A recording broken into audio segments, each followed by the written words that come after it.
রাসূলুল্লাহ সাল্লাল্লাহু আলাইহি ওয়াসাল্লাম ইরশাদ ফরমান, যে ব্যক্তি ইলম হাসিলের জন্য কোনো পথ ধরে, আল্লাহ তাআলা তার জন্য জান্নাতের পথকে সহজ করে দেয়। সুবহানাল্লাহ, সুবহানাল্লাহ। রাসূলুল্লাহ সাল্লাল্লাহু আলাইহি ওয়াসাল্লাম আরও ইরশাদ ফরমান, একজন আলিমের তুলনা একজন সাধারণ ইবাদতকারীর সাথে এমন যেমন চাঁদের তুলনা অন্যান্য তারকার সাথে।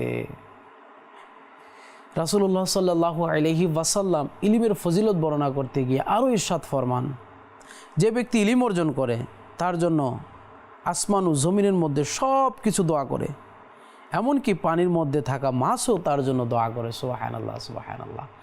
কেমন সৌভাগ্যশীল ব্যক্তি সে, যে ইলমি দ্বীন অর্জন করে, যে ইলমি দ্বীন অর্জনের মধ্যে ব্যস্ত রয়েছে, ইলমে দ্বীন অর্জনের মধ্যে লেগে রয়েছে। আল্লাহু আকবার। আসমান এবং জমিনের সমস্ত কিছু তার জন্য দোয়া করে, তার কল্যাণের জন্য দোয়া করে, প্রার্থনা করে।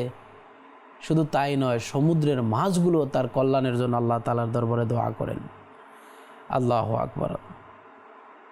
আল্লাহ তাআলা পবিত্র কোরআনুল কারীমের মধ্যে ইরশাদ ফরমান, যার অনুবাদ, আল্লাহ তোমাদের মধ্যে যারা ঈমান এনেছে এবং যাদের ইলম দান করা হয়েছে তাদের মর্যাদাকে বৃদ্ধি করবেন।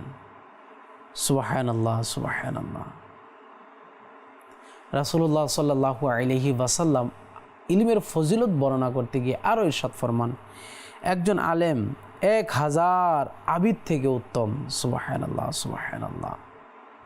যে ব্যক্তি ইলম হাসিল করার জন্য বের হয় সে আল্লাহর পথে জিহাদে থাকা যতক্ষণ না সে ফিরে আসে। সুবহানাল্লাহ।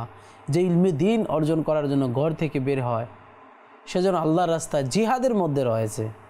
সুবহানাল্লাহ, সুবহানাল্লাহ। রাসূলুল্লাহ সাল্লাল্লাহু আলাইহি ওয়াসাল্লাম আরও ইরশাদ ফরমান, যে ব্যক্তি ইলম অর্জন করার জন্য কোনো পথে চলে আল্লাহ তাআলা তাকে জান্নাতের পথ সহজ করে দেন। সুবহানাল্লাহ। আল্লাহ তাআলা আমাদেরকে বেশি থেকে বেশি ইলমে দ্বীন অর্জন করার তৌফিক দান করুন।